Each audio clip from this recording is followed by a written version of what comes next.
আসসালামু আলাইকুম। একটা জিনিস চিন্তা করলাম, সেটা হচ্ছে আসলে আমাদের দেশে যারা দুর্নীতি করে, যারা মানুষের হক মেরে খায়, যারা অ্যাকচুয়ালি করতেছে, এক্স্যাক্টলি যারা দুর্নীতিটা করতেছে, আসলে তারাই যে শুধু দায়ী তা কিন্তু না, তাদের পুরো ফ্যামিলিটাই দায়ী। কারণ তাদের ফ্যামিলির মানুষজন কিন্তু জানে সে একজন চাকরিজীবী বা যে কোনো একটা পদে আছে, সে কত টাকা ইনকাম করে সেটা কিন্তু তার ফ্যামিলি জানে। জানার পরেও সে কিন্তু তার ফ্যামিলির লোকজন কিন্তু এই জিনিসগুলো কখনো জিজ্ঞেস করে না যে তুমি এত বাড়তি টাকা কোথা থেকে আনতেছো। যদি ফ্যামিলিগুলি তাদের এই বাড়তি ইনকামটা কোথা থেকে আসে সেটা নিয়ে যদি জিজ্ঞাসা করে বা পদক্ষেপ নেয়, বা যদি নিজেদেরকে আহ, একটা দায়িত্বের জায়গাতে নিয়ে যায়, তাহলে সেক্ষেত্রে ওইসব দুর্নীতিগ্রস্ত মানুষগুলো কিন্তু দুর্নীতি করতে পারবে না। এবং কি যদি বলে যে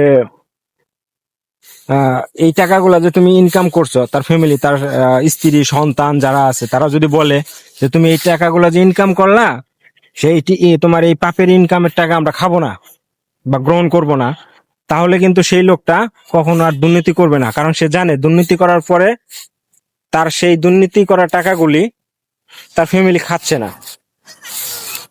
তার ফ্যামিলিতে সে দিতে পারতেছে না, বা তার ফ্যামিলির লোকজন সেটা মেনে নিচ্ছে না।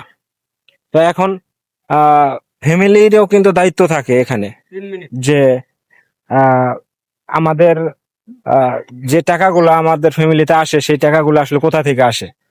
তো আসলে এখানে ফ্যামিলি অনেক বেশি ভূমিকা রাখতে পারে, যে এই টাকাগুলো আসলে কোথা থেকে আসতেছে, অন্যের হক মেরে খাচ্ছে।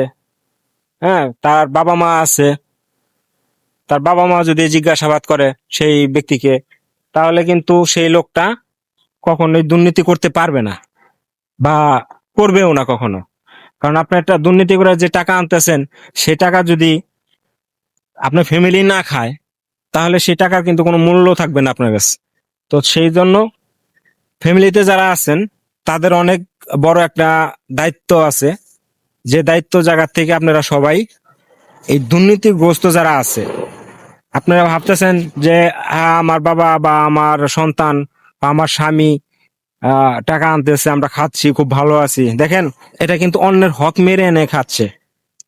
এই যে সরকারি চাকরিজীবীর থেকে শুরু করে যে যে জায়গাতে কর্মস্থলে আছে, সবাই কিন্তু কিছু না কিছু দায়িত্বের জায়গা থেকে দায়িত্ব পালন করতে পারি। তো আমরা চেষ্টা করবো ইনশাল্লাহ সবাই সবাই নিজেদের জায়গা থেকে নিজেদের যে দায়িত্বগুলি, সেই দায়িত্বগুলো অবশ্যই আমরা পালন করব ইনশাল্লাহ। সবাই ভালো থাকবেন। আর অবশ্যই কথাগুলো একটু মাথা মধ্যে গেঁথে নিবেন, আর একটু বুঝে দেখবেন যে আসলে কথাগুলি কি খারাপ বললাম না ভালো বললাম। সবাই ভালো থাকবেন, সবার জন্য দোয়া রইল। আল্লাহ হাফিজ।